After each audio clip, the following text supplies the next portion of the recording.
welcome back to my channel. I'm Ellie, the face behind Ellie Erbs. I hope you are all well. Now, I cannot believe I have not done this video before. Granted, I've done a couple of blog posts on the topic, but I have never sat down like I am now in front of a camera and sharing with you guys my Erb's palsy story, which in hindsight seems a bit odd and daft of me really, considering I've been on YouTube for about 3 years.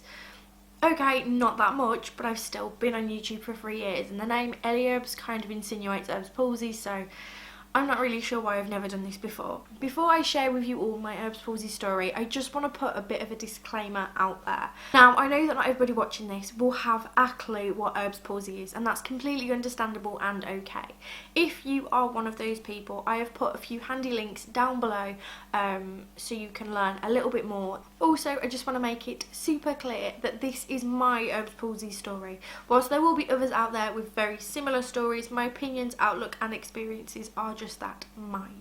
If you are interested though, I would highly recommend you go and watch a couple of other people's videos that I know are on here, or click on some of the links that I've attached in the description and you should be able to read some other stories. It is worth me pointing out as well that I am not a medical professional. I am just somebody physically affected by Erb's palsy.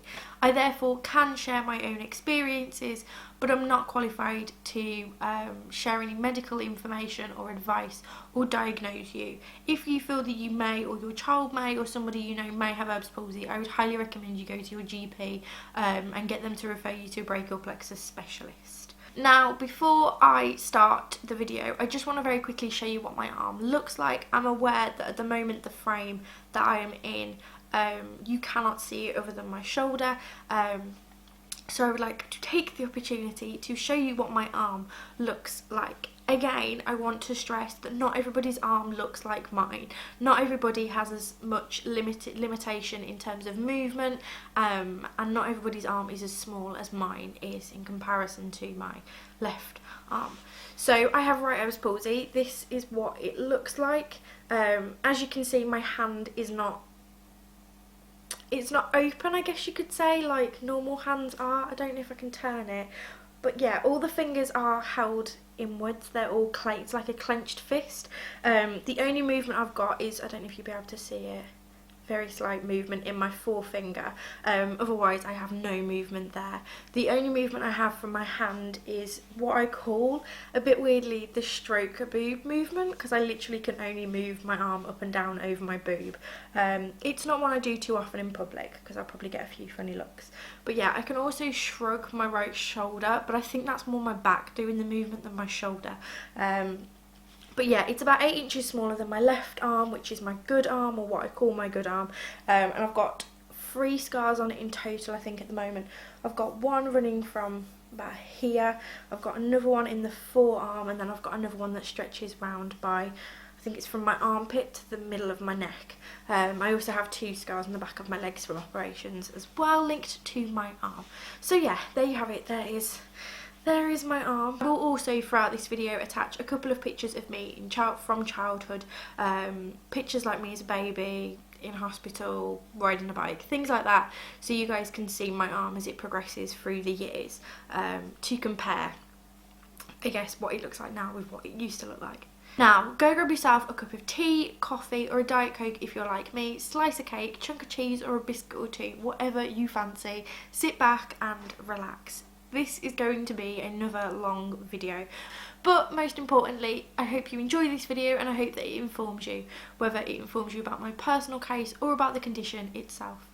It is worth me pointing out before I begin that I have got a script with me today. The reason for that is just I feel that this is a really important video.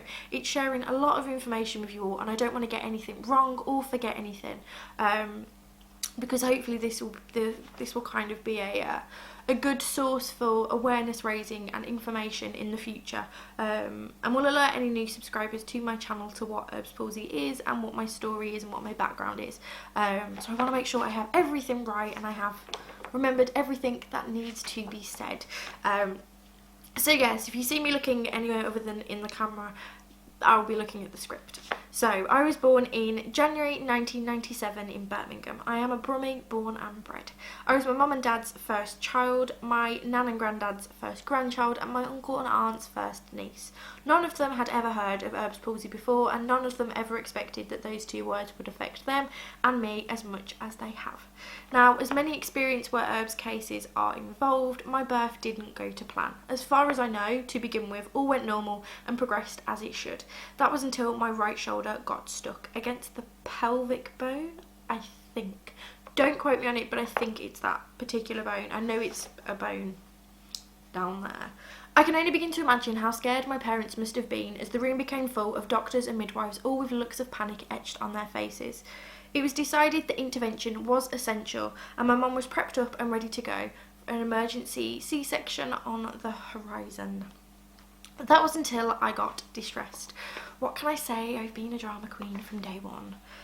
Doctors became quickly and understandably concerned for my welfare and my mum's welfare. But one, rather than continuing and hurrying up with the process to get my mum in for a C-section, decided to take matters into his own hands, quite literally. If you are familiar with the story The Giant Turnip, imagine me being the turnip as a baby. After quite a bit of tugging, he eventually managed to yank me out by my neck, and in the process of doing so, avulsed 4 out of my 5 primary nerves in my right arm. To make matters worse, only a few days prior had he done the exact same thing to another baby and their family. I was also premature. I was about 4 or 5 weeks early, so I was rushed off to Skaboo, as I assume is protocol.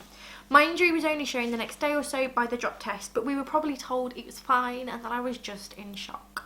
Somewhere along the lines between mine and mum's time in hospital and whilst having home visits, Erb's palsy was mentioned to us, and the likelihood of me having it seemed certain. From that unofficial diagnosis, my parents got in touch with the Erb's Palsy group, who are the only UK-based charity for those affected by Erb's palsy. Their website I have linked below in the description. They told us about the 3 brachial plexus specialists at that time, Dr Bainbridge in Derby, Professor Kay in Leeds and Mr Birch in London. It is probably worth me pointing out now that brachial plexus injury is another term for Erb's palsy. It can also be abbreviated down to BPI. So brachial plexus injury, BPI and Erb's palsy are all a term for the same thing. With Dr Bainbridge being the closest, we visited him first, being referred to him within, fortunately, a matter of weeks. After having numerous nerve tests, EMGs, CAT scans, MRIs and X-rays, I was diagnosed with having Erb's palsy and a rather nasty avulsion case at that. Surgical intervention was my only hope for recovery, so I was booked in to have a nerve graft operation. Nerve grafts involve taking nerves from one part of the body and trying to connect them elsewhere. With my surgery, and is often the case, nerves were taken from both my legs and put into my arm. As a result, I've got scars running from my heel to just under the back of my knee on both the backs of my legs, and then the scar that I was talking about that goes from my armpit to my neck is where they put the nerves in. Although nerve grafts are brilliant operations for those with Erb's to have, it was never a given that much success would come from mine. My parents wanted to feel as though they tried everything to give me the best possible recovery though, and I'm eternally grateful for them making that decision. At 3 months old, I was taken back to Derby where I had the nerve graft and was in theatre for a good few hours, as is expected, I guess. I can't even begin to imagine how scary a process that must have been for my parents to go through, or any parents going through a similar thing. Had they made the right decision? Was I going to be okay? Would I be in pain? How much pain? What would the cast be like? How would I manage in a cast? How bad would the scarring be? How would I cope in the future having scars? Too many questions, I imagine, and far too long to wait. A minute feeling like an hour, and every hour feeling like a week. When I woke up, I was understandably grouchy, sore and covered head to toe, quite literally in a cast, which my mum very kindly decorated for me, much to her embarrassment now when looking back. Unlike today's bandages on the leg and holding the arm in place, I had a full body cast, a helmet and what I would call a nappy flap. I was allowed home a few days after my operation, where I managed somehow to get a coin lodged down the back of my cast, an imprint on me and rub my head raw against the head cast, giving myself a lovely boil which required a skin graft upon the smelly cast removal. With the likelihood being slim of the surgery improving my arm, my parents wanted to see what else was available, so bearing in mind the other specialists, we went to see the second closest, Professor Kay, who was at the time the up-and-coming brachial plexus know-it-all. You may recognise the name as he was the doctor to lead the team who did the first UK double hand transplant in Leeds. I think it was in Leeds? Yeah. Wanting the best recovery for me and my case, however, Professor K referred me to Mr. Birch in London, believing his experience would be more beneficial. So we went to see Mr. Birch. He was a lovely doctor who made me look forward to appointments to pull off his pen lids and squeeze his fingers. The hospital where he was based was fantastic, the waiting room massive, with toys scattered here, there and everywhere, that it was any child's paradise, despite their conditions, disabilities and broken bones. And, to top it off, every appointment at London meant a visit to Hamleys and a nice meal out before returning home on the train. Mr. Birch encouraged my parents to try a lot of alternative therapies for my arm, such as hydrotherapy and electric stimulation. He also performed a shoulder release, I believe, when I was about 3 years old. He was fantastic and one of the highlights of my hospital memories, and we were sad when the leather jacket wearing and motorbike riding doctor retired, referring us to Birmingham Children's Hospital under the care of Dr. Lester and Dr. Gaffey. Between seeing Mr. Birch and Dr. Lester, I was also getting fitted with splints, specially made for my arm to straighten it, turn it and hold my wrist in place. And even better still, I got to choose the colour I wanted, typically going for Smarty Rainbow or purple. The splints were brilliant for nightwear, really helping me at the time despite my dislike towards wearing them. I have still got 2 of my splints, one of which I cannot find for the life of me, but will attach a picture of now. Woo! That one was to straighten my arm. It's the more scary looking one of the 2, I think. This one, which I have here, which was my purple one, I think this is possibly my first one that I ever had. This one was to turn my arm into a more natural position. My arm has always had a habit of turning against itself. As well as having splints though, I also had physio once a week at my school, rolling around on yoga balls, chucking soft footballs around and stretching, much to my dismay. I never liked physio. I absolutely hated it and made it an impossible task for my mum to do any stretches with me at home. It was awkward and frustrating in my mind, and my physiotherapist at school was, rightly or wrongly, so rough and used to put me in so much pain that she genuinely has put me off it for life. And I haven't had proper physio since I was around 11, probably because of the fear. Last time I went for physio, I had acupuncture and cupping done, and I've been recommended to have a hot stone massage as well, so I might go back for physio. It sounds a lot nicer than it ever used to be. A tip for those of you who have Erb's palsy though is please, please, please, for me, if not for yourself, do your physio. Don't make it an impossible task for your mom and dad or anybody helping you do your physio, because it genuinely does make your arm so much stiffer if you avoid it. I think whilst my arm wouldn't have had any more function, it definitely wouldn't be as stiff as it is now if I'd have continued with physio and not made it such an impossible mission for anybody to kind of do it with me. It wasn't long after when I left primary school, and with growing up secondary school came the grown up responsibility of being the one to choose when and what I would like done to my arm. However, year after year, when the team at Birmingham Children's even said the word surgery, I would burst into tears, adamant they were not going to cut me open, the fear arising from too much Holby City and casualty watching. Each appointment would end with, when you turn 13, you will change your mind, and lo and behold, I did. October 2011, I had a forearm rotational osteotomy, get me being able to pronounce that in one go, where my arm was turned nearly 90 degrees inwards. I was excited about the prospect of surgery, getting fussed, having time off school and being able to show off my scars. The surgery went well, aside from a tad bit of bleeding afterwards, stomach acid sickness and having to take a wee on a commode, which when explained to my younger brother as a mobile toilet, he saw as a toilet that you could phone people off, if only. Although I made such a scene about weeing, I don't think I would have wanted to phone anybody at that precise moment. I had 2 metal plates fitted, impressive x-rays and new t-shirts. However, the change in position meant changing how I adapted to everything, and the next few months became a bit of a struggle. To make my life that bit harder, my best friend from primary school left the area and I developed anxiety, becoming very self-conscious of myself and the way me and my arm were going to be or were being perceived. I began hiding my arm in my sleeve and wearing a jacket even in the height of summer.